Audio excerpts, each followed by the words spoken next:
Today I want to talk to you about people pleasing.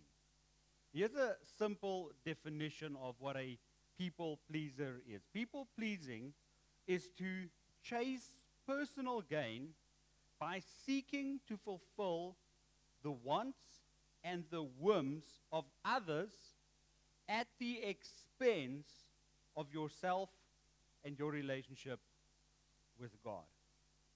So on the surface, I must admit that people pleasers seem like absolutely wonderful people.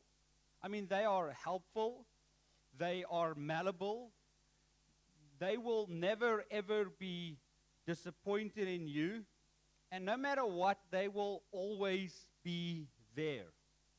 However, that's just the tip of the iceberg. Underneath lies a dangerous foundation. For people pleasing is a selfish act where you uncritically trade your unaltered compliance for their compliments. This is very often not driven by love, it is driven by fear. It's a fear-driven exercise because in the back of your mind, you always say, but what will the people think? Most devastatingly is that when pleasing people is your highest aim in life, that means that your objective in life is in direct contrast with your highest calling in life, which is to please God. I want you to understand this morning that there's two things that you cannot do at the same time. Pleasing people as your highest objective cannot happen while you are trying to please God as your highest objective. You must choose. Now, how do you know that you are a person who likes to please others so that you can feel good about yourself? At this point, you might say, well, I am not a people pleaser. That's the first sign that you are a people pleaser. Because people pleasers like to please people so much that they won't admit to themselves that they are people pleasers, lest it displeases anyone else. That's your first sign. Here's a few others. People pleasers fear people and their opinions. They want to be liked at all expense. Very often you're uncomfortable in your own skin. You believe that people don't like you. You can't say no to others, and you don't have any kind of boundaries. You will sacrifice your family, who have to love you, to gain the acceptance of strangers who will never ever love you at all. When other people make mistakes, you don't call them out on their faults. Instead, you assume that it is you who ought to be the one changing. Here's the last one, and it's a big one. As a people pleaser, you feel guilty when other people don't get their way. I think you get the picture, right? Now, there are a lot of ways for people to package people pleasing in a way that it seems helpful or even godly. So right now, your defenses may be up and you might say, well, I do this as service. I just love to serve. However, when you dig deeper for many, you'll find that they only serve when other people can see that they serve and respond with awe over their service. Jesus reminds you in Matthew chapter 6, verse 1, he says, "Watch out. Do not do your good deeds publicly to be admired by others, for you will lose the reward from your Father in heaven." Other people, again, hide their people-pleasing under the guise of being a team player. I know I shouldn't give in to my kids, but to keep the peace, I just give them what they want. Or they say, if I don't do this, despite that compromising your values, my friends will be so angry. So I'm doing it. I don't like that I'm doing it, but I cannot afford to anger my friends. You say something like, well, I don't drink, but at the work party I must drink, otherwise I will spoil the mood. Listen to what Paul says in Galatians chapter 1, verse 10. He argues no holds barred, and we'll see later why, as he says, obviously, I'm not trying to win the approval of people, but of God. If pleasing people were my goal, I would not be Christ's servant. Others genuinely believe that their sole job in life is to keep people happy. My role is to keep everybody happy. I am the designated peacemaker everywhere. I am the fixer. My job is to solve everyone's problems. You may think that's your calling, but that is not what you are called to be. Here is your calling. It's captured in the latter part of 1 Thessalonians chapter 2, verse 4. Our purpose is to please God, not people. He alone examines the motives of our heart. I want you to think about this for a moment. That not only is your people-pleasing wholly unwarranted, you must understand that it is also potentially harmful. People-pleasing is not a pothole that you just drive through and say, oops. People-pleasing is a dangerous pitfall. Isn't it interesting that people-pleasers, while trying to please everyone, actually manages to stir up so much trouble in the long run and leave a trail of destruction wherever they go? And you can easily find the negative consequences of people-pleasing. In fact, I've only mentioned a few of them here. First negative consequence of your trying to please people is that you compromise on your relationship with God. Matthew chapter 6, verse 24 makes it clear. No one can serve two masters. You will hate the one and love the other. You will be devoted to one and despise the other. In that analogy, it says you cannot serve God and money. That's the analogy that's used there. That analogy can widen. You cannot serve God and another master at the same time. People-pleasing and God-pleasing are in competition with each other. Here's the thing. When you attempt to try and please both God and man as your chief objective in life, God immediately stands back. And he says, I won't fight for your attention. If you want me, then want me alone. If not, I will not stand in your way so that you can just go and have things your way. Please the people, God says, but no, at the expense of pleasing me. When you please people, you do it at the expense of pleasing God. In the Old Testament, we see the story of Saul and how he tried doing both things. He tried to accommodate pleasing God and pleasing people. So the prophet Samuel goes to him in 1 Samuel chapter 15, and he says to him, verse 24, calls him out on it, and then Saul responds.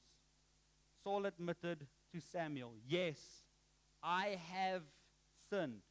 I have disobeyed your instructions and the Lord's command. Why? For I was afraid of the people and did what they demanded. You will spoil your relationship with God if your chief objective is pleasing people. The second thing is you will overcommit with extraordinary consequences. I'm reminded of this passage in Matthew where a certain king, King Herod, made a people-pleasing promise. So what happens in Matthew chapter 14, verse 6 to 9, he says, but at the birthday of Herod, Herodias' daughter performed a dance that greatly pleased him. So he promised with a vow to give her anything she wanted. Whatever you want is yours. All I want to do is please you as you've pleased me. At her mother's urging, the girl said, I want the head of John the Baptist on a tray. Then the king regretted what he had said, but because of the vow he had made in front of his guest, he issued the necessary orders. I am very confident that your overcommitment to others has not yet resulted in the death of someone.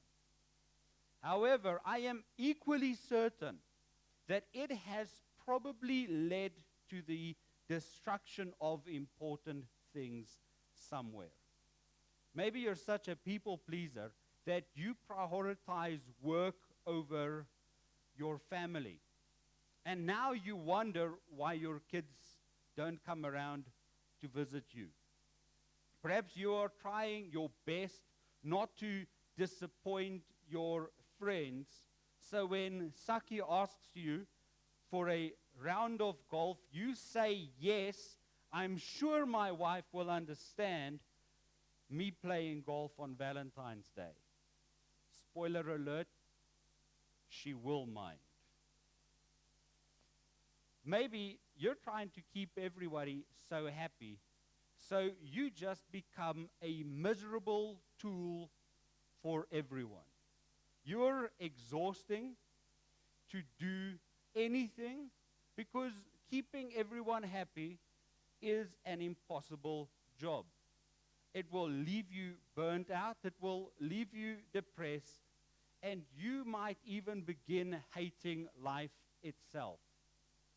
It is just not worth it. In fact, it is completely counterintuitive.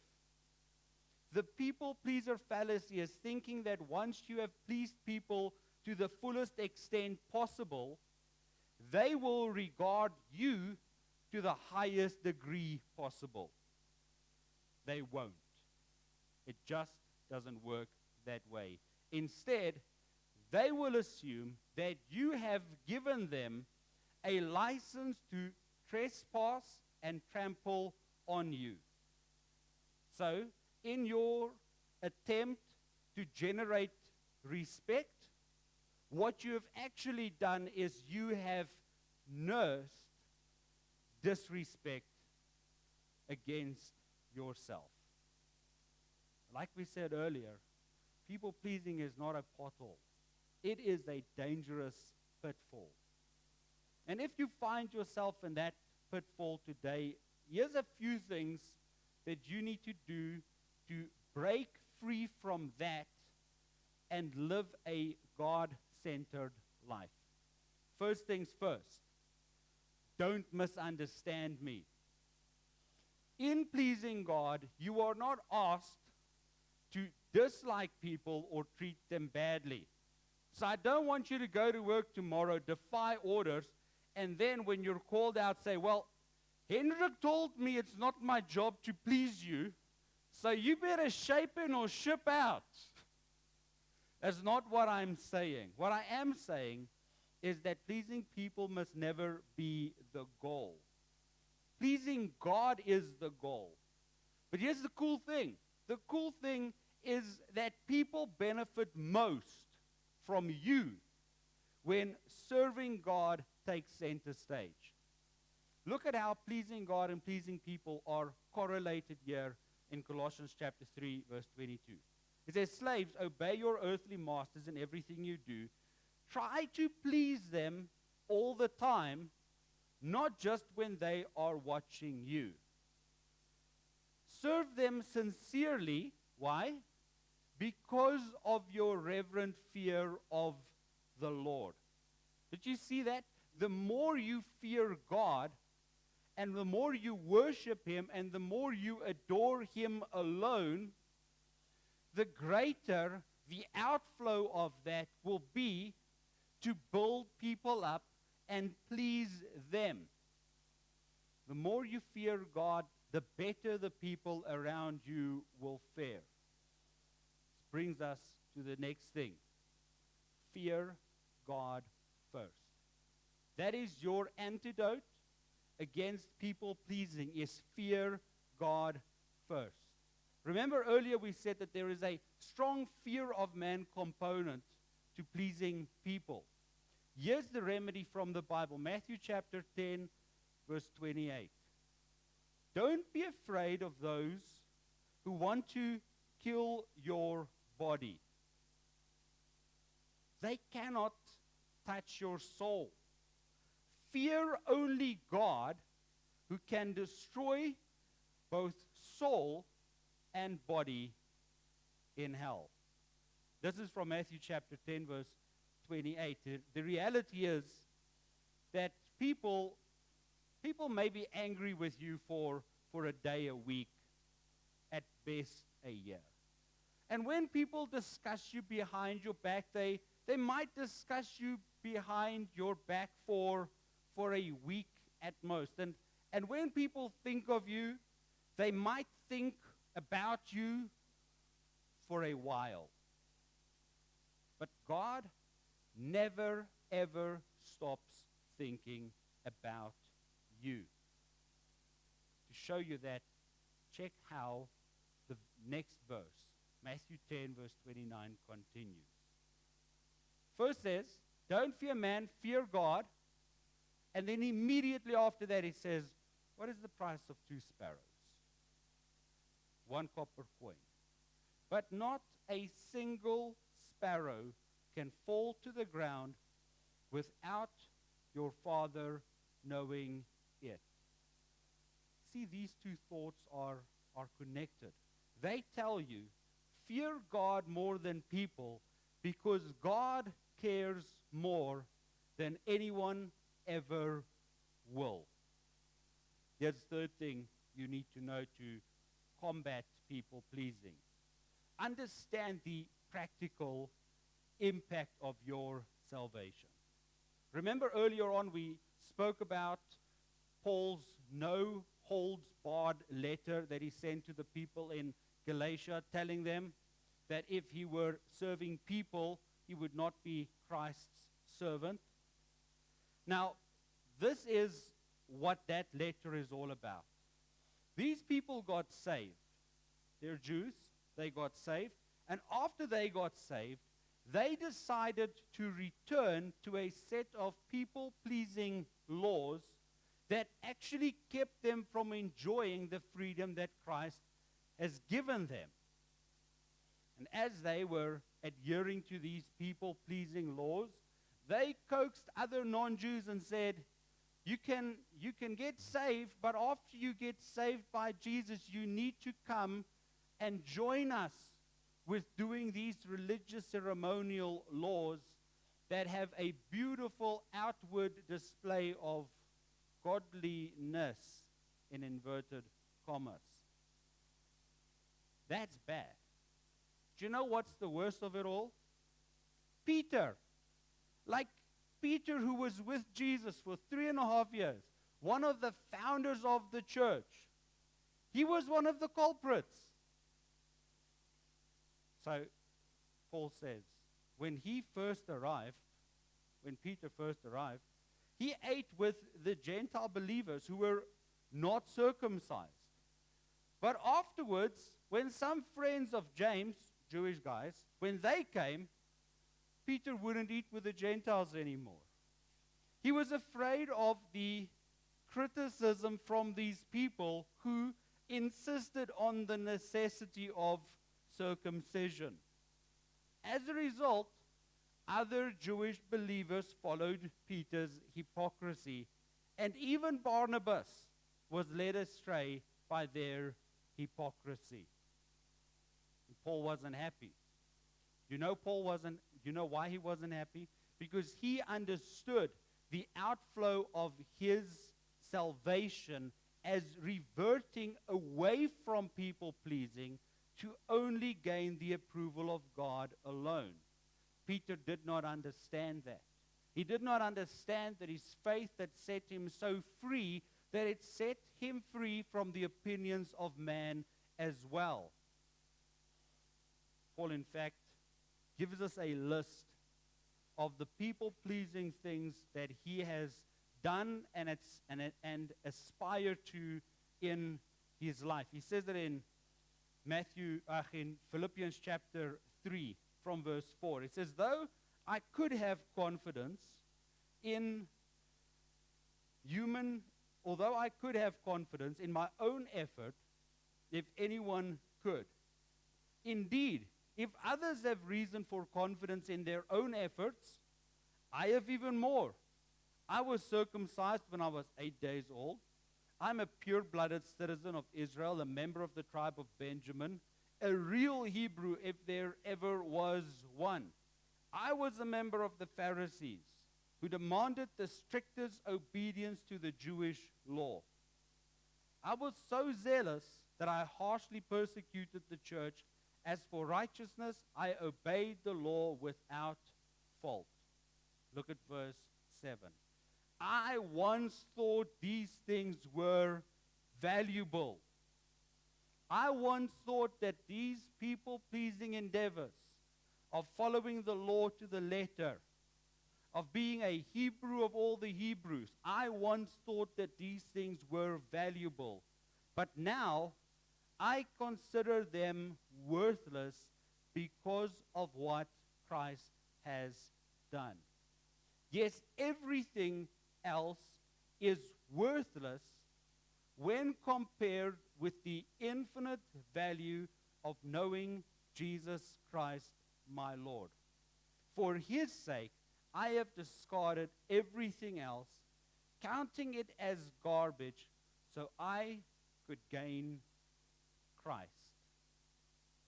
Maybe some behaviors that you have that you have not yet counted as rubbish because they still have a worthwhile function in your life.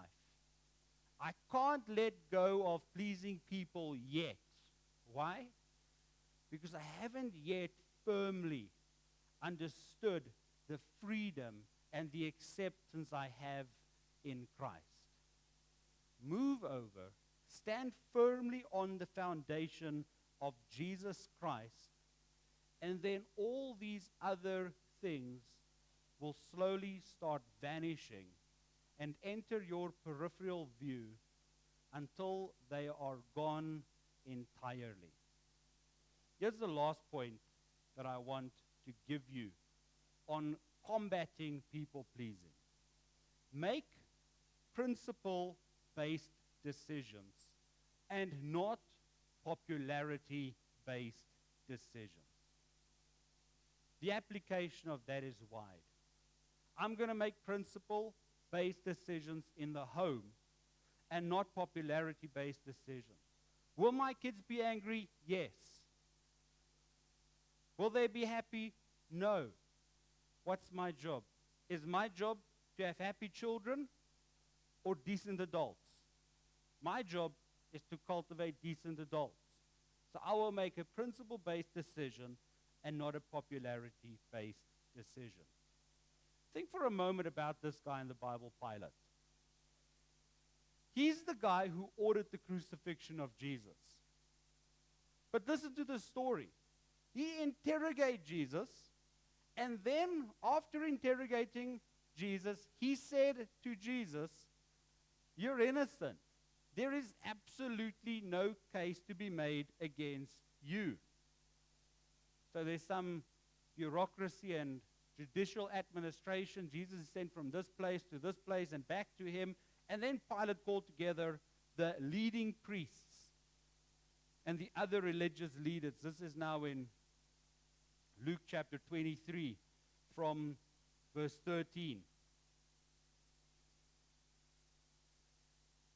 And he announced in verse 14 his verdict.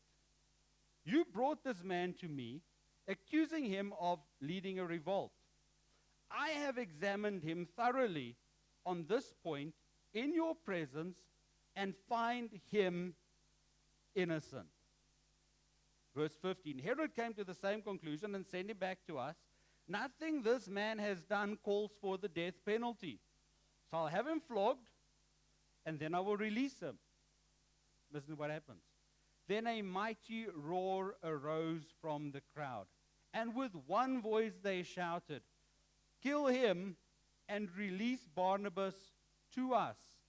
Barnabas was in the prison for taking part in an insurrection in Jerusalem against the government and for murder. Pilate argued with them, verse 20, because he wanted to release Jesus. But they kept shouting, "Crucify him, crucify him."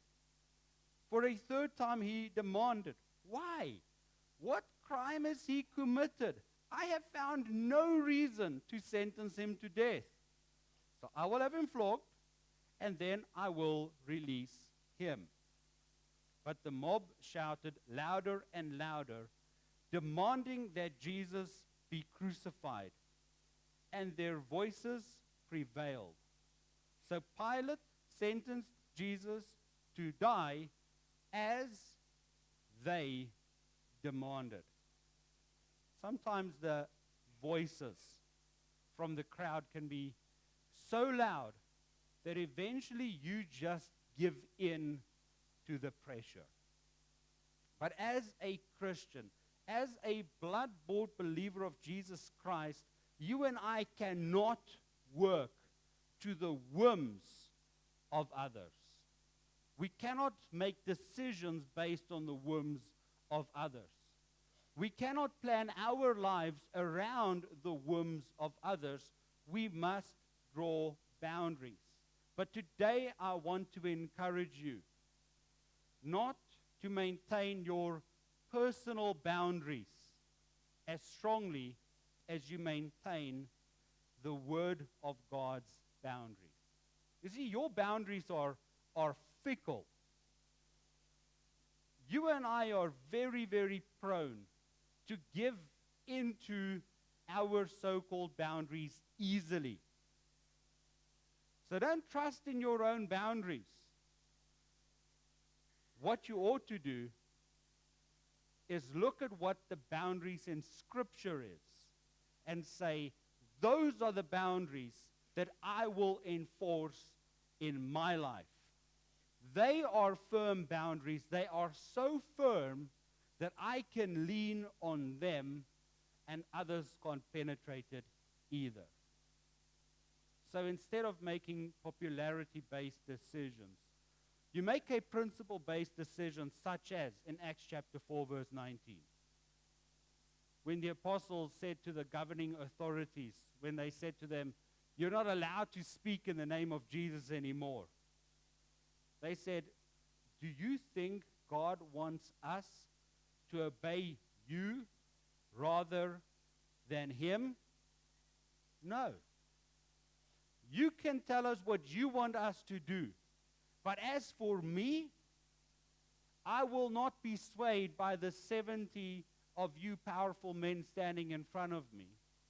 I will not try to please you and God at the same time. I'm telling you right now that our faith is so firm in Jesus Christ that we will obey God rather than human beings.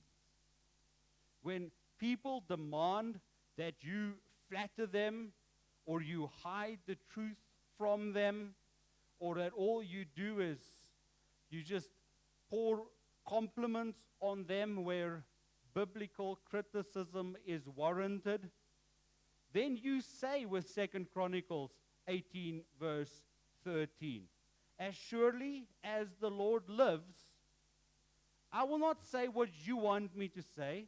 I will not say what is popular. As surely as the Lord lives, I will say only what my God says. It may please you. It may not please you. That's not my problem. I'm saying it to you in love, and I'm saying it to you because it is true.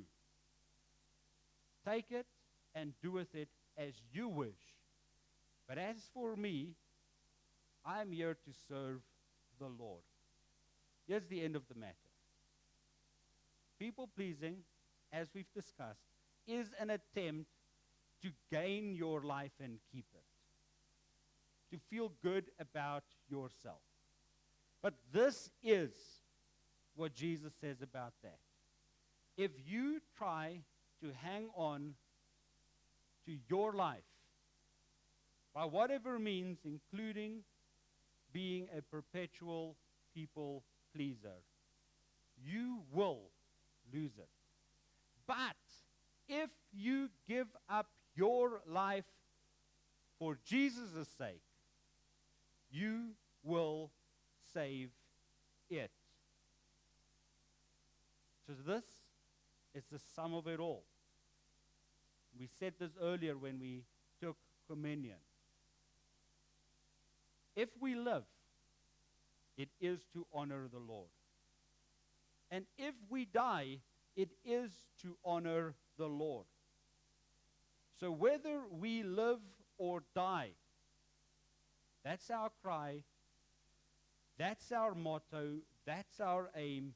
We belong to the Lord. Let's pray.